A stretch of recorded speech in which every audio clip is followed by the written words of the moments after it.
Last year, the Times Higher Education launched their impact rankings, and I know that a lot of you participated in that.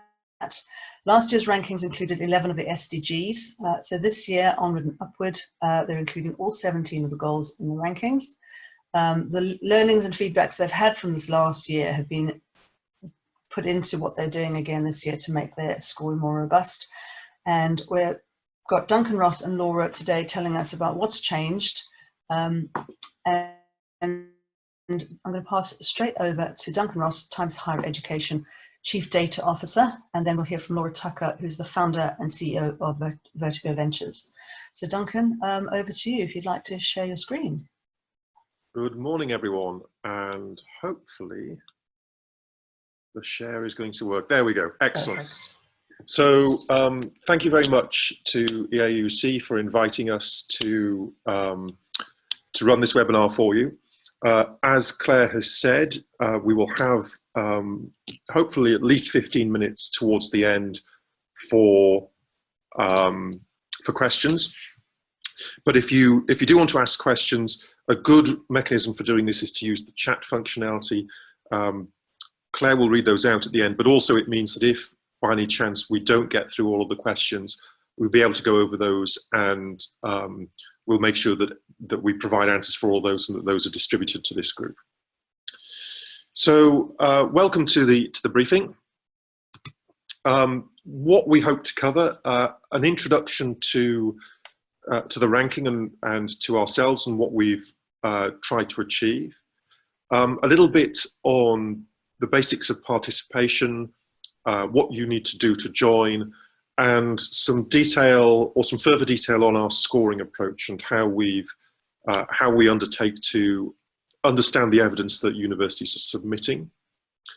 And then about 15 minutes on particularly focused on the new SDGs that we've included this year. So as Claire said, in our first year, we initially we took the position of building the ranking around 11 of the SDGs. The rationale behind that was very straightforward. It was one of our capacity at this end to produce sensible metrics across the SDGs.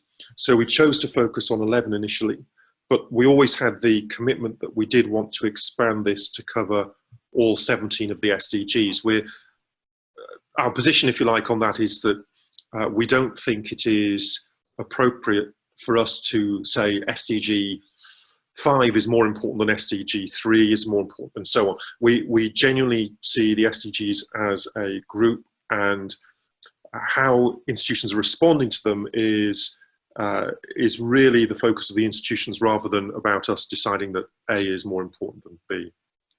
But we're very pleased that we'll be including the remaining 6 SDGs this year, and we'll talk through what we're planning to measure on those in the third part of the agenda. So the background for this then, why did we decide to look at this? Well, as you're aware, we've been producing a ranking, the World University Ranking, since 2004, and its focus is very much on research-intensive universities. It has a minimum criteria of 1,000 academic publications over a 5-year period, and although this is a very good fit for most UK universities, it's clear that as we look around the world, there are many universities that have very different focuses, often not with a primarily research-oriented focus. In 2015, we started to look at a second mission of universities, which was teaching. We do that in 3 rankings. In the US, we do the US college rankings together with the Wall Street Journal. In Japan, we do the Japan University rankings. And then more recently in Europe, we've launched the European teaching rankings. But again, this has a very precise focus around teaching. And we'd always wanted to expand and explore university impact.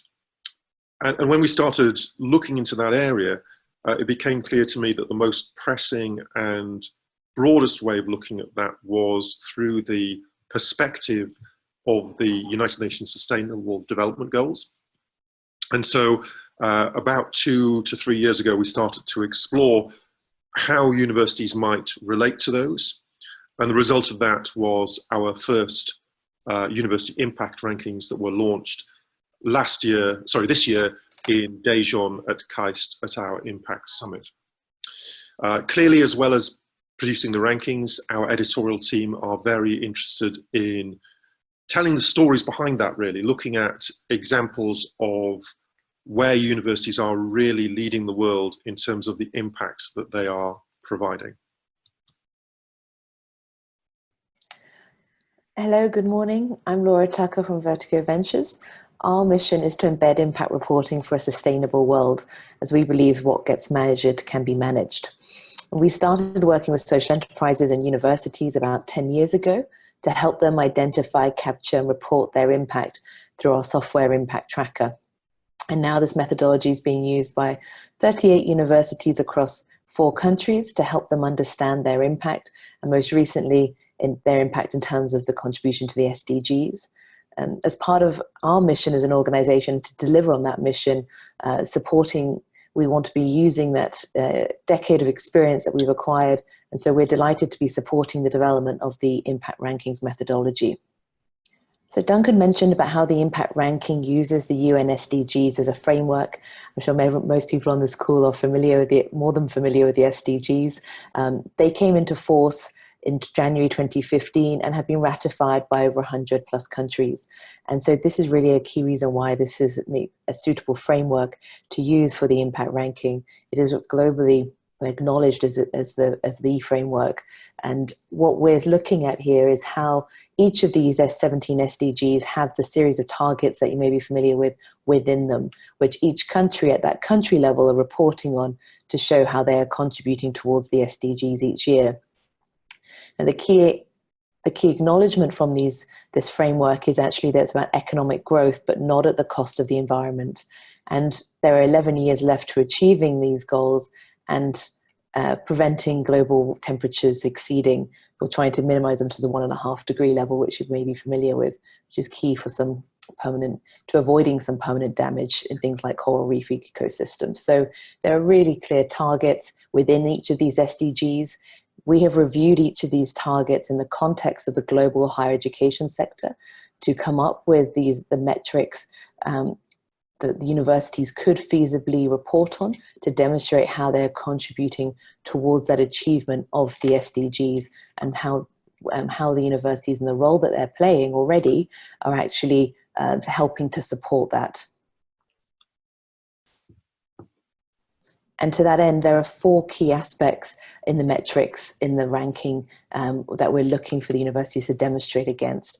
And these are 4 aspects that we've seen actually how is a university could be contributing towards the achievement of the SDGs. So firstly, it's through their research that they're producing. This looks at the research output in each of the SDG areas that the university then submits to. Secondly, we're looking at stewardship. So really it's how is the university using its resources, how are they being used as efficiently as possible. So for example, you'll see metrics such as campus food waste, for example, energy, are there policies in place to help take steps towards achieving the targets, and how is the university taking steps towards improving things like energy usage and consumption. So this is more around generally around the operations side. So what resources are being used? Are they being used as efficiently as possible, and what steps are being taken to help improve that?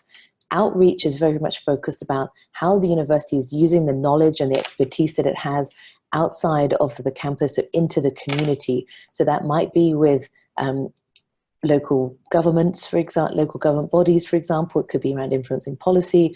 It could be around providing access to its facilities for farmers or startups, for example, whatever it may be. It's really about that knowledge translation piece and how that work is going outside of the institution.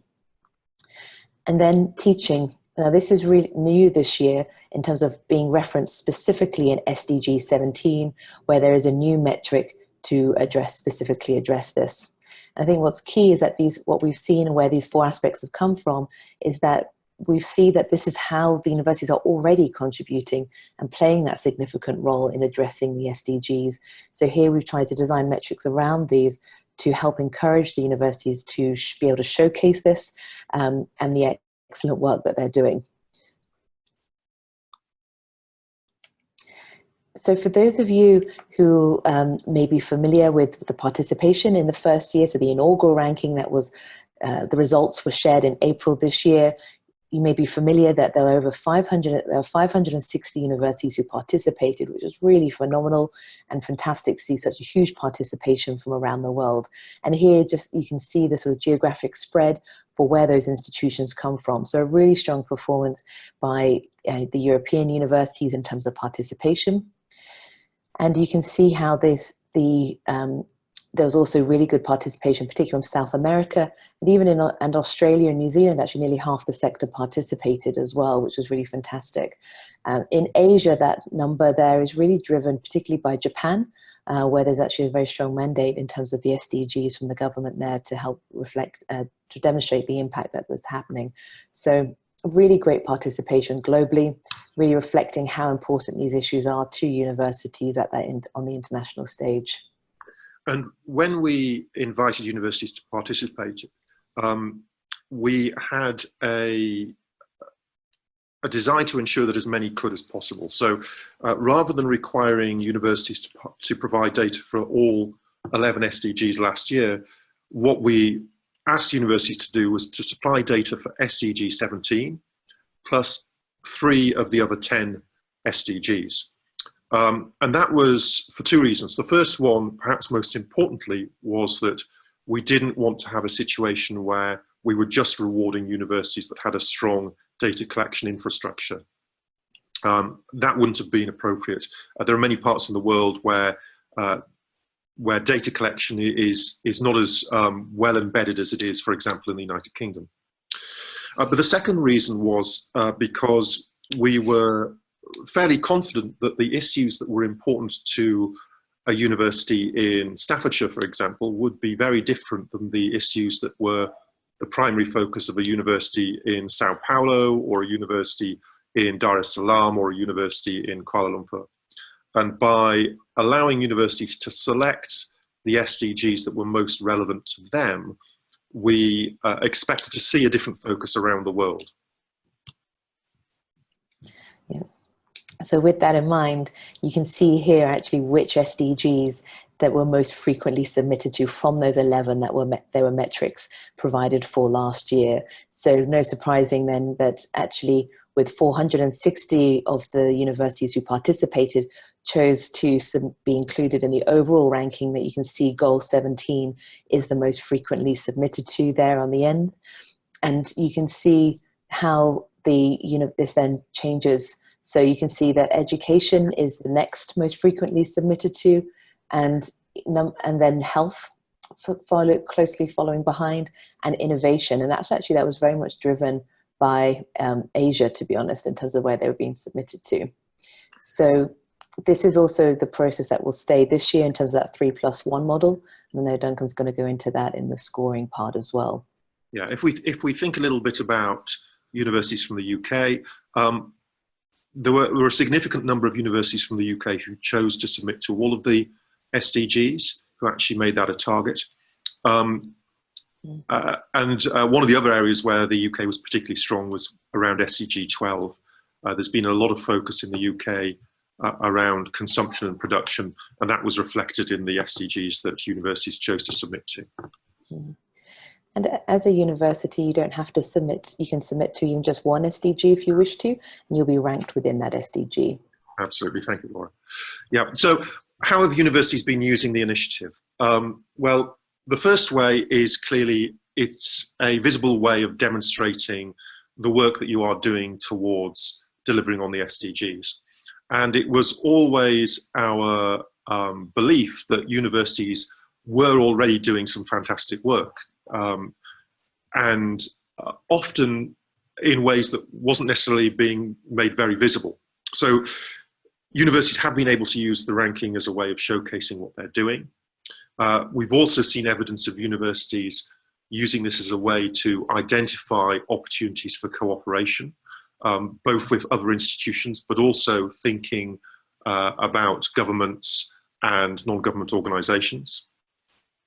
One of our important goals has been to help raise the visibility of this issue within institutions. So making data around the SDGs more visible to senior leadership teams.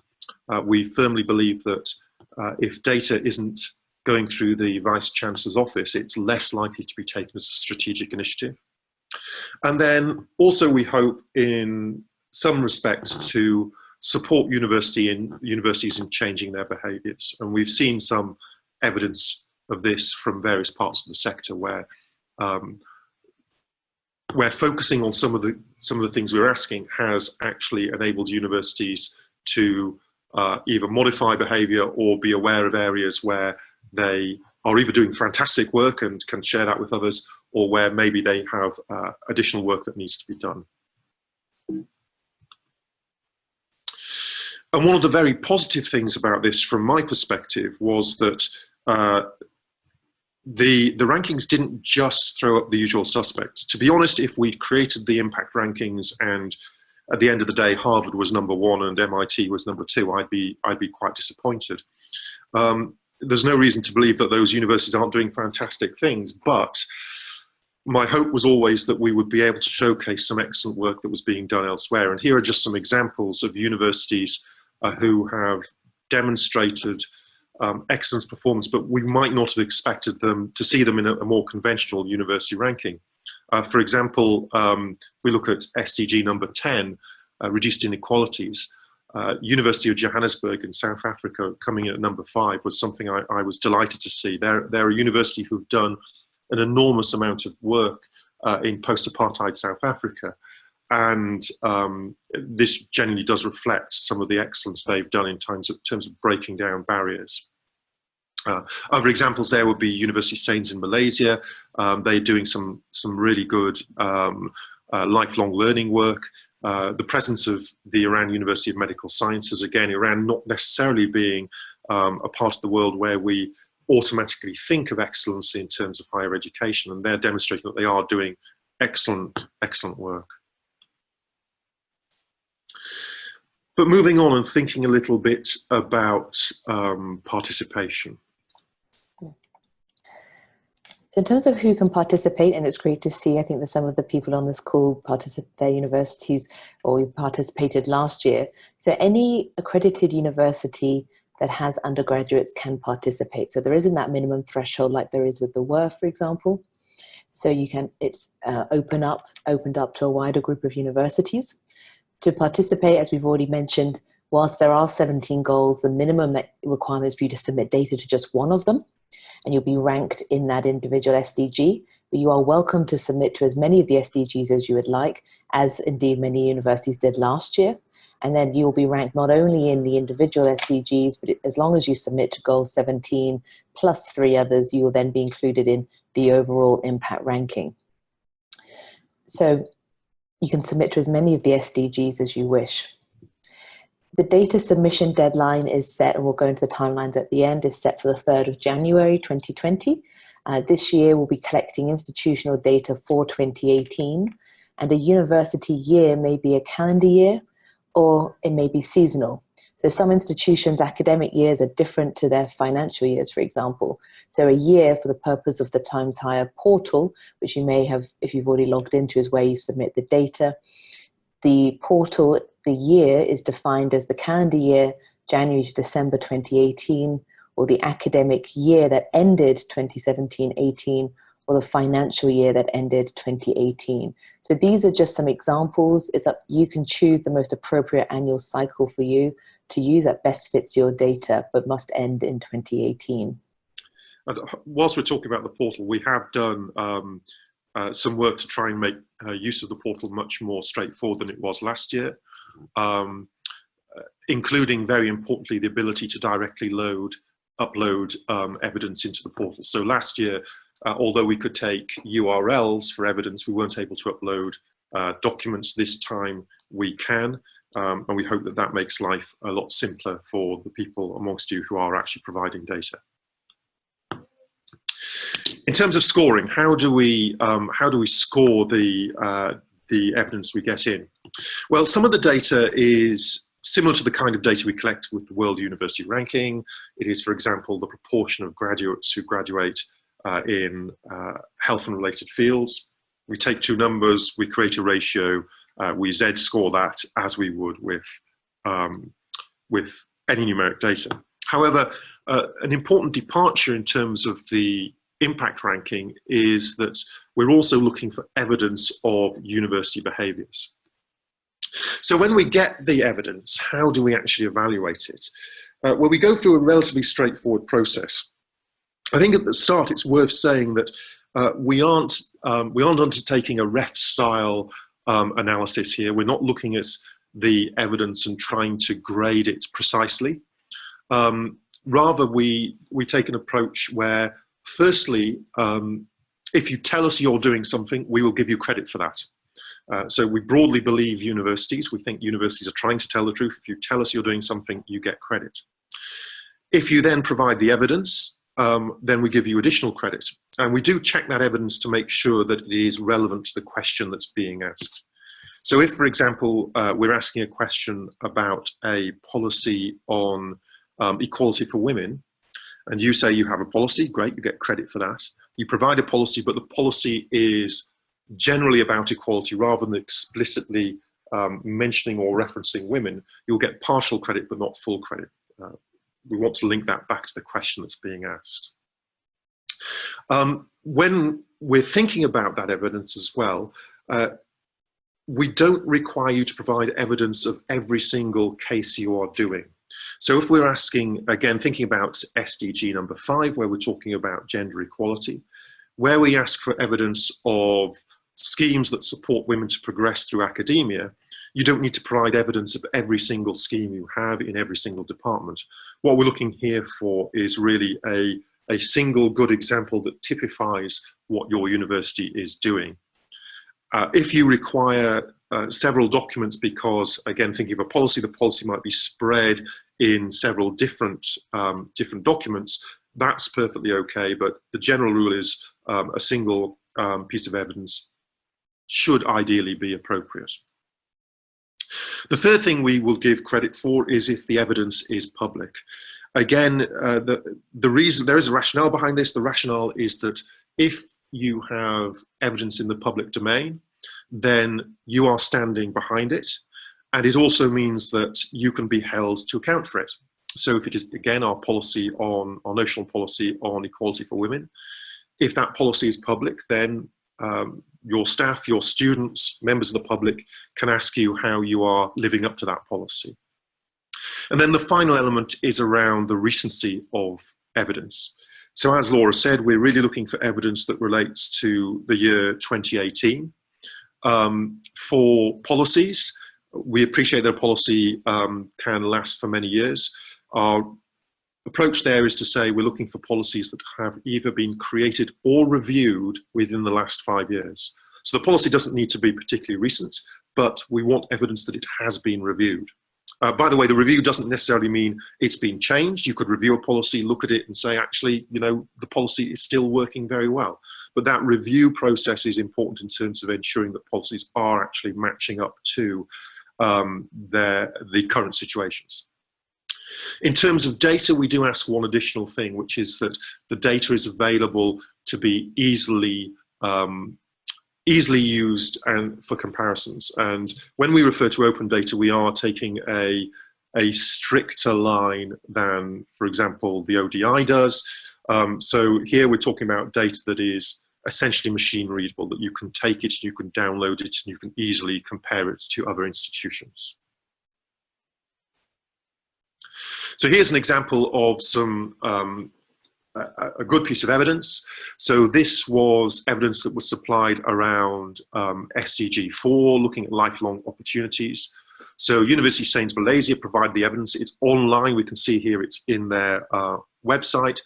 So in their website, they showed how people could participate in lifelong learning, and they had a section showing the reach of that lifelong learning, in this case, looking at education for sustainable development for teachers across the ASEAN region.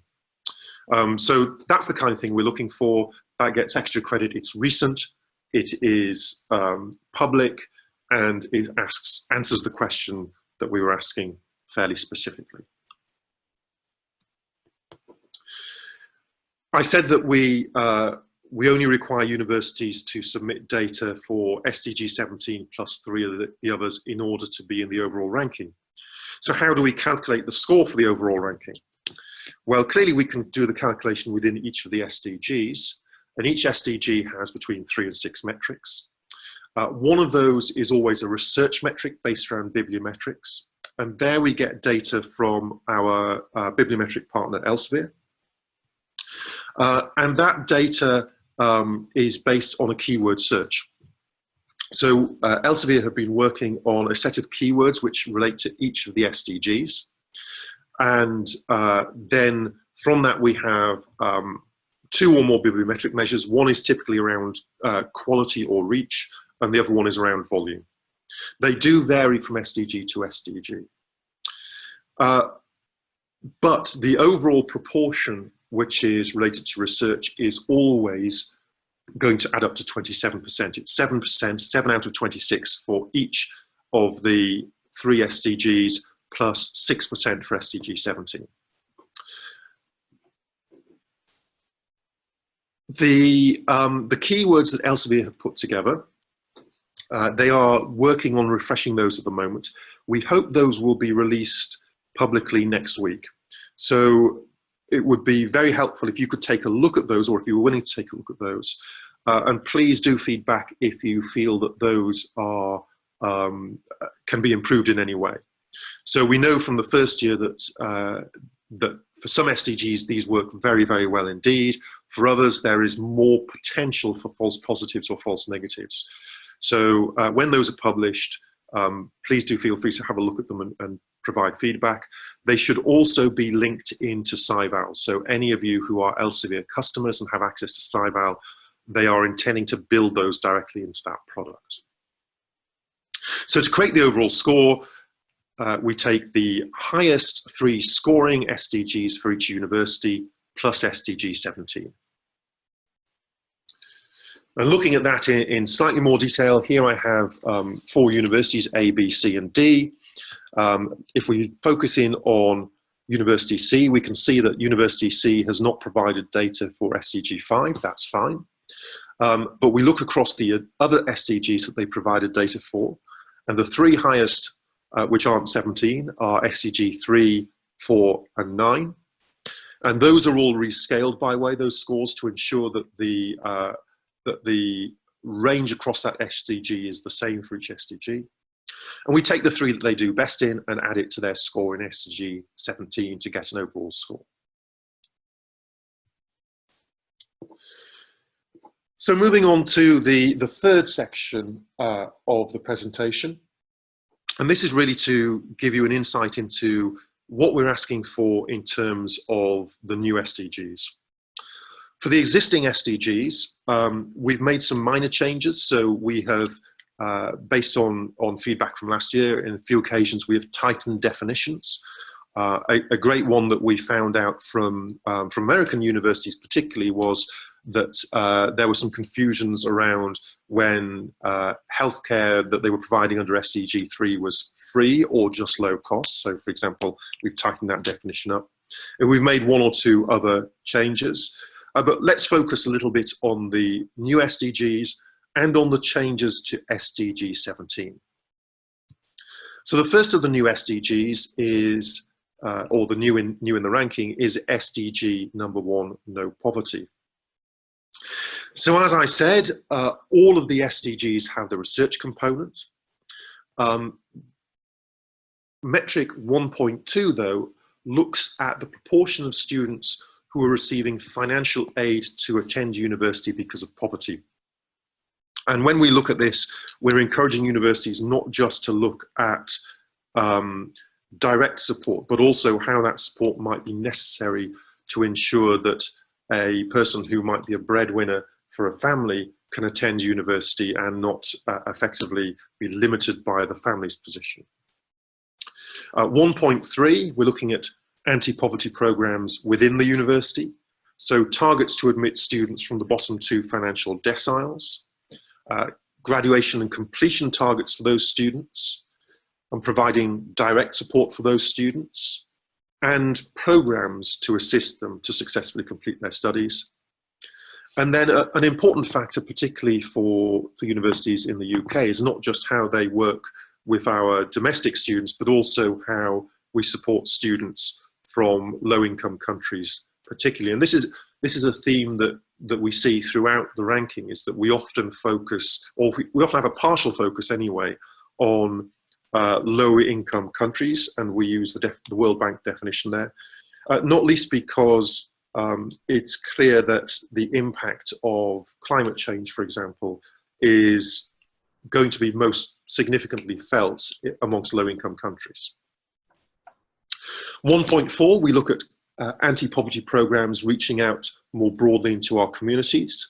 So does the university provide direct and financial assistance to the local communities to create financially sustainable businesses? So be clear about that, we're talking about financial sustainability there. Are you supporting access to basic services for all? And do you look at policy work which looks at poverty in its broader form? So not just looking at direct financial poverty, but also thinking about things like food poverty, access to services, and so on. So looking at goal 2, zero hunger. So you can see that there's the research metric at the start, as you'll see it for each of the SDGs. And this is the information that Elsevier provided on. And then we come on to the second metric, which is campus food waste, which is measured in tons. And here we're referring to the number of campus population, which, if you have been into the portal, you'll see that there is a little question mark icon that's next to each of the fields where you can enter the data, and it has a definition there for your reference.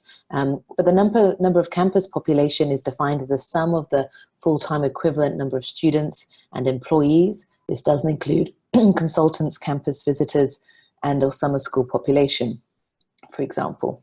So here we're looking at actually efficiency. Then we'll move on to the next items, which are pick lists. So one is around student, or two of them are pick lists. So first one is student hunger.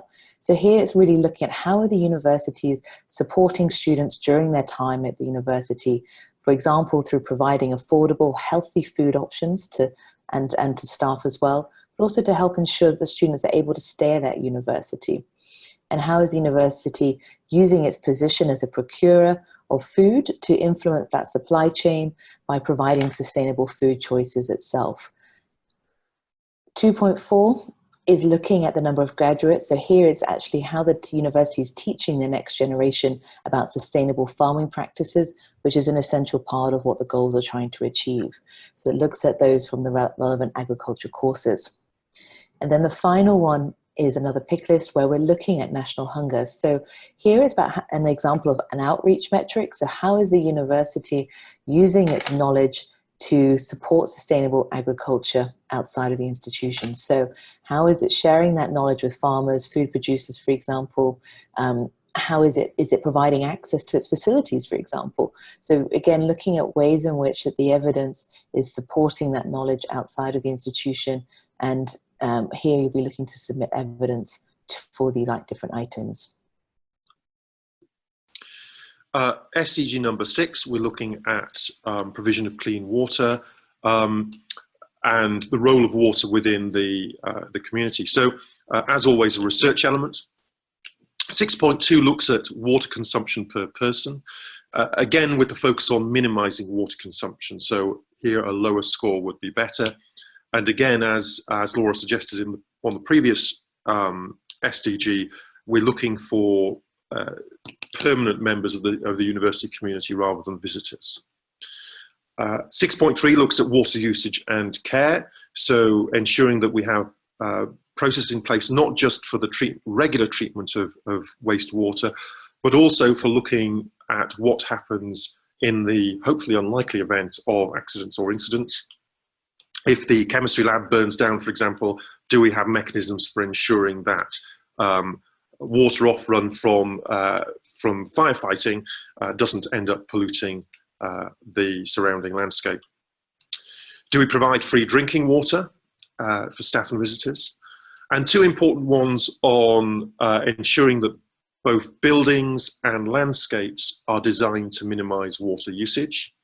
And there, where you're referring to a particular building standard, we do ask that you provide evidence of which standard you are adhering to. 6.4 looks at water reuse. So are you recycling water and reusing water where appropriate? So for example, reuse of grey water. And then aspects of water in the community. Do you actually promote conservation and conscious water usage in the wider community? If you are extracting water, so whether that's on your main campus or for those of you who have agricultural facilities on those facilities, are you doing so using approaches which are sustainable? And then the final aspect, are you cooperating both locally, regionally, and indeed even internationally on water scarcity and water security? So goal 7, affordable and clean energy. So after the research metric, we have one called university measures, which refers to really to what policies are in place for energy efficiency standards for the buildings. Is there an energy efficiency plan in place to reduce consumption? And if you're saying yes to this, do you have plans to upgrade existing buildings, for example, is another component? And you'll be asked to submit evidence for this. So this can be through a web link or a file upload. And we're looking to show actually how the university is investing in its own carbon management basically here, and taking that sort of introspective look at what else could it be doing to reduce its overall consumption and enhance its efficiency. You know, how is the university leading the way in this area by divesting investments from carbon intensive industries, for example, as well. We then look at energy use. So this is specifically energy consumption as a continuous metric, and you can see here how it's defined. So you'll be looking to provide the total energy being used and the university floor space. And then finally looking at energy in the community. So this is another pick list focused on how the university is helping that wider community to learn about energy efficiency, clean energy, and to adopt renewable energy and policies. So this ranges from being able to showcase examples of how you're informing government and supporting them to develop clean energy policies, to providing assistance for startups to support a low carbon economy. One of the things that is always clear when you look at the SDGs, of course, is how many of them interlink. And clearly SDG 7, which looks at clean energy, has very strong relationships with SDG 13. Which is climate action. And one of the things that we are going to be asking this year for the first time in SDG 13 is about universities' targets to becoming carbon neutral or carbon positive. So we'll be asking that in SDG 13, and we think that's a very important change as well. Two final SDGs to look through, and then we'll move on to make sure there's plenty of time for questions. So I'll go through these relatively quickly. This is SDG 14, life underwater. First one, as always, is research. Then we have a couple of metrics that look at supporting aquatic ecosystems, firstly through education. So what is the university doing in terms of educational programs, particularly looking at educational outreach. Then supporting aquatic ecosystems through action. So, and here we've sort of split this. So 14.3 looks more broadly at how universities are supporting aquatic ecosystems. 14.5 looks at specifically at aquatic ecosystems that are directly associated with universities. So for example, if you have a river that is associated with the university, or you're on a seafront and you have aquatic ecosystems which you have a direct responsibility or an indirect but immediate responsibility for. So there, again, looking at how you both promote conservation, how you ensure that the food that you have on campus comes from sustainably harvested aquatic ecosystems, and then for the ecosystems which are more directly associated with you, are you monitoring the health of that aquatic ecosystem? Do you have programs in place that encourage other people who are associated with that to have good stewardship practices as well. And then looking at water-sensitive waste disposal, some similarities here with SDG number 6. Do have policies that ensure that water that will get back into aquatic ecosystems is appropriately treated. So SDG 15, Life on Land, you'll see here actually that the metrics and the kind of information we're looking for really closely mirrors life below water. No surprises there perhaps. And you can see here there are 3 metrics which are generally asking around policies and what policies do you have in place. So the first one is around what policies there are in terms of or how you're supporting through educational programs to support that conservation and working with local communities on sustainable management, for example. So really around supporting land ecosystems through that way in terms of conservation. Then looking at as well how we're doing it to actually go beyond that to look at restoration. Are there policies in terms of biodiversity, for example, and actually how are you collaborating with the local community to maintain shared land ecosystems. So the final one is around waste disposal. So for example, where there's the one item you can see here about hazardous materials, there may already be something in place for that, as most universities tend to, especially those with science departments. But we're really looking as well as actually the operations of the university. So is there a policy for reducing plastic waste, for example, on campus? And you can see here that generally this set of metrics are very much around what policies they have in place. So here you'll be submitting the policy in that date that was created and the date that it was reviewed as well. Finally, looking briefly at SDG 17. The first thing about SDG 17 is a minor change to the way we look at research. So last year we looked at SDG research with international co-authorship. This year we're going to narrow that down slightly more to focus on when that research is with co-authors from lower income countries.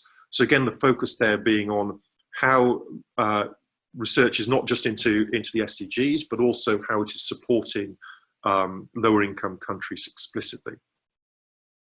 The second thing to say is that last year we did have when we were looking at how universities were committed to SDG 17, we did allow the leadership, the SDG Accord and the SDG Leadership Scorecard to be used as evidence. We're continuing that. That's really good evidence there. But the other change here is 17.4, where we look at education for the SDGs.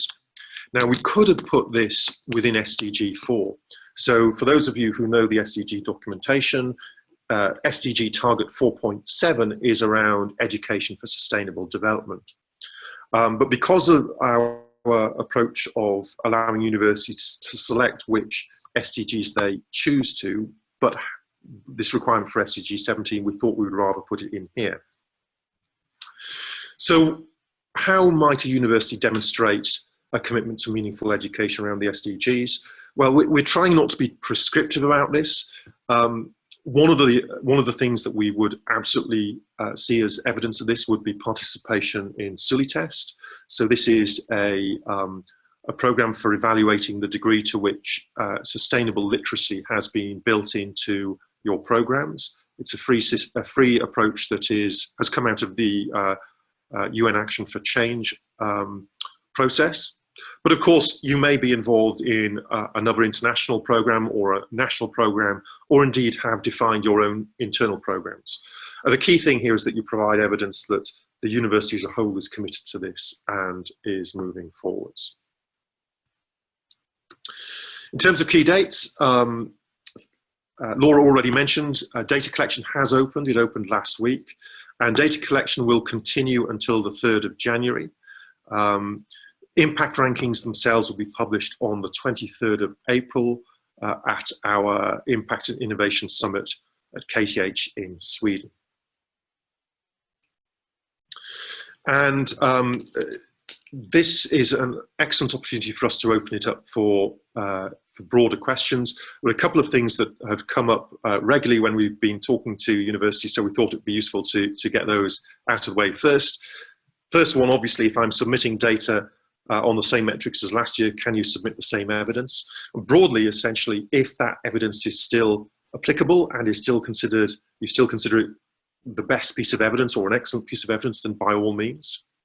But remember that for policies, we're looking for that created or reviewed date. So it's worth looking through to make sure that those dates are up to date. Secondly, are we looking for volume of evidence? No, we're not. Again, we're looking at single good examples. I think it is worth pointing out at this stage, though, that we do hope as time goes by, we will be able to move beyond policies into outputs and outcomes.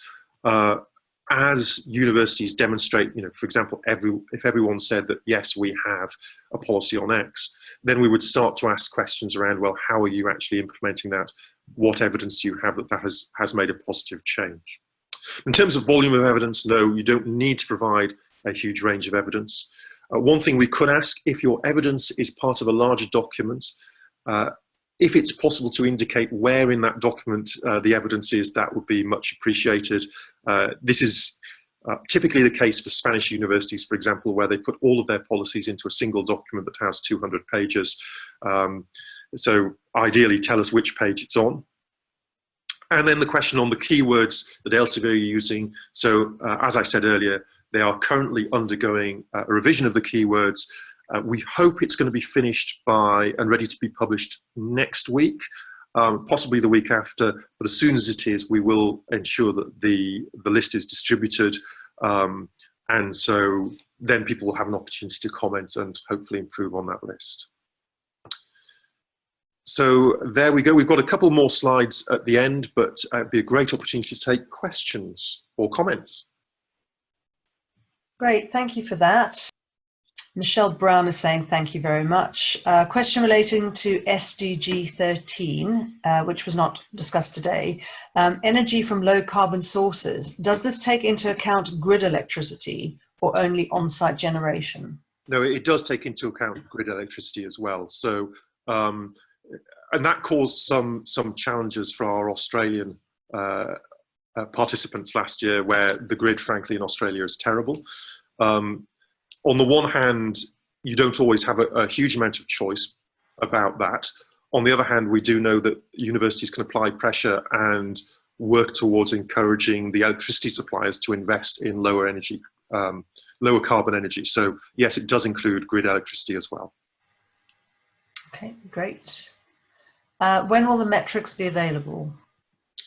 If you mean in terms of the detailed definitions, those are within the portal. So within the portal, we have a document that has far more detail than I go into here. It's looking at precisely what we're after. So take a look at that. If you still have questions once you've looked at that, and you may well do, please do contact us directly. So we have a team here whose job is essentially to support universities in getting the right data to us. It's also really useful from our perspective. Every time a university talks to us about challenges they have in supplying data, it helps us to improve the definitions and be clearer about what we're looking for and what we're after. Okay, great. Another question here from Simon Goldsmith. Last year, it wasn't very clear what level of detail you wanted and how much evidence was required. Can you give us a little bit more on how much you need to kind of cover off each section? Yeah, so again, we've tried to be clear what we're looking for, but one of the difficulties we have is we're trying to do this in a way that is fair across the world. And the things that might be relevant here in the UK are very different from the things that will be relevant elsewhere. So we've had to be relatively non-prescriptive. So I would say that the starting point would be to go back to the question we're asking. So in terms of policies, it's usually fairly clear. We say, do you have a policy on X? Where we're asking for evidence of, take one of my favorite examples, schemes to help women advance through university. We give some examples of the types of things we're looking for. But remember, we're not in a position where we can do a detailed analysis. So we don't look in and say, well, this is an excellent scheme, this scheme is just okay, and so on. We're really looking to see that there is existence of that scheme and that it does relate to the question that's being asked. We hope that you can do that with a single piece of evidence. If you feel you need to add more than one piece of evidence, please do. But it certainly doesn't have to be exhaustive across the university. Okay, quick one, I think related from Queen's University. How are THE treating citation data if the number of publications recorded against SDG are relatively low? I think you probably covered that. It's a good question. So when we look at the bibliometrics, we'll typically have one or two metrics which are associated with quality. Sometimes that's our old favorite field-weighted citation impact. In the case of some of the health metrics, we're looking at downloads and citations by clinical guidelines. But then we also have a metric in there which is about the volume of research.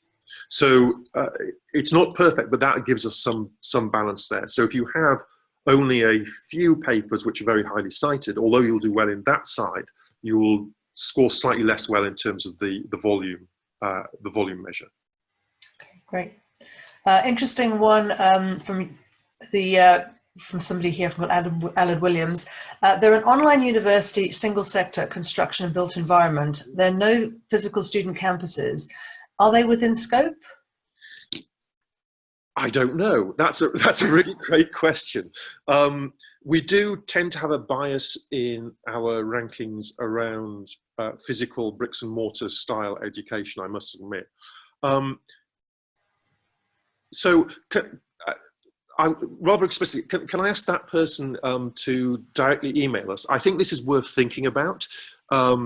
It may be that what we can do for this year is allow you to submit data without necessarily ranking you, in order just to have a look and see how that works. Certainly I'd be keen to work directly with you on that and have a think through what that might mean. And the same, by the way, would be true for research-focused institutions. So if you had an institution that didn't really teach at the undergraduate level, in the long run, we absolutely want to cover all institutions. In the short run, we would need to think about how that would work out in a way that neither unfairly was neither unfairly advantageous nor disadvantageous to those types of institutions. So please contact us directly on that. Just a quick note, everyone can see this from Fiona, just to say that the Sustainability Leadership Scorecard SDG report can also be used as evidence for Goal 17, as well as SDG Accord reporting. Another question on frequently asked questions too. Does this mean universities can submit up to 3 pieces of evidence and THE will assess the best one? Yes, so broadly speaking, the way the portal is built is it allows you to submit up to 3 bits of evidence. If you ever had a situation where you felt you needed to submit more, again, please contact us directly. Yeah, we will look through those and we will go through them until we find what we're looking for. Last year, where we didn't have that limit, we often went through 15, 20 pieces of evidence looking for the one. But again, this isn't about marking people down. This is about marking people up. We want to find evidence that you're doing great work, rather than find evidence that you're not doing great work, if that makes sense. So yeah, we will look through until we find something that matches, hopefully.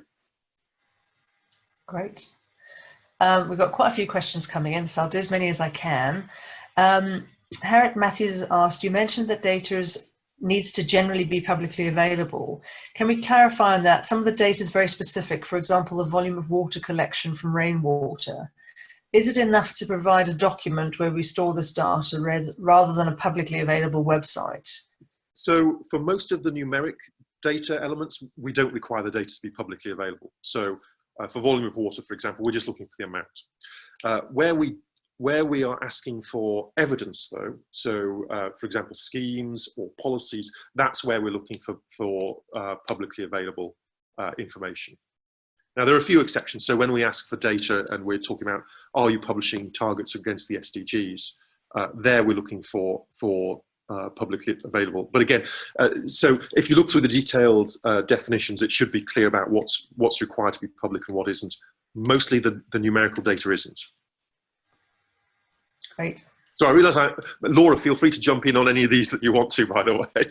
No, it's fine. Another one from Tom Parrott. Could you clarify the year data supporting answers to SDG questions taken, I think you said year ending 2018. Are you also interested in policies established in 2019? Yes, so if we will take 2018, for policies, yes, if a policy is being created in 2019, we'll accept that. It's in place now, and that's the important thing. But for, again, if we think about the numeric data, we're looking for the data that is closest to that definition. For most UK universities, that would be clearly the academic year 2017-2018. Great. There's a couple of questions, people saying, could you direct us to where the portal is? Yes, so the portal is essentially an online data submission process. The best way to do that is to email us directly. The email will be coming up. In fact, I'll advance the slide on so we can see that. Here we go. So impact@timeshighereducation.com. Any of you who don't have access, if you email us on that, we can set you up with a username and a login. As you might expect, for a data collection portal, it is a secure process. But once you've done that, we can give you credentials, you can access that, and you can access all the material. Okay, great. We've got time for one or two more. In terms of SDG 13, how are you defining carbon neutrality? Is this across 3 scopes of emissions? Some universities have only set targets for scope 1 and 2. So again, for this first year, as it's the first year we've asked this, we're going to be pretty broad in terms of that. I think you're absolutely right. As time goes by, what we will do is be much more precise about that definition. In fact, I was talking to the sustainability officer from University of Tasmania last week, and he gave me some very good guidance on how we might do that. But for this year, it's going to be essentially a broad definition. So if a university is only looking at 1 and 2, then that's what we would take. But I do take your point, and we will look at extending that and making it more precise in future years. I think the last question from Trudy Cunningham. In Scotland, a lot of our data is public domain for our annual public bodies reporting. Can this be used as evidence? If it's relevant, absolutely. We are in a really envious position here in the United Kingdom, whilst we still are, that a lot of our data is public. We publish a lot of data in a way that isn't necessarily the case around the world. So public data is a really positive thing, particularly public data that's related to the Sustainable Development Goals. Thank you, everybody, for coming along, and hopefully we'll see you soon.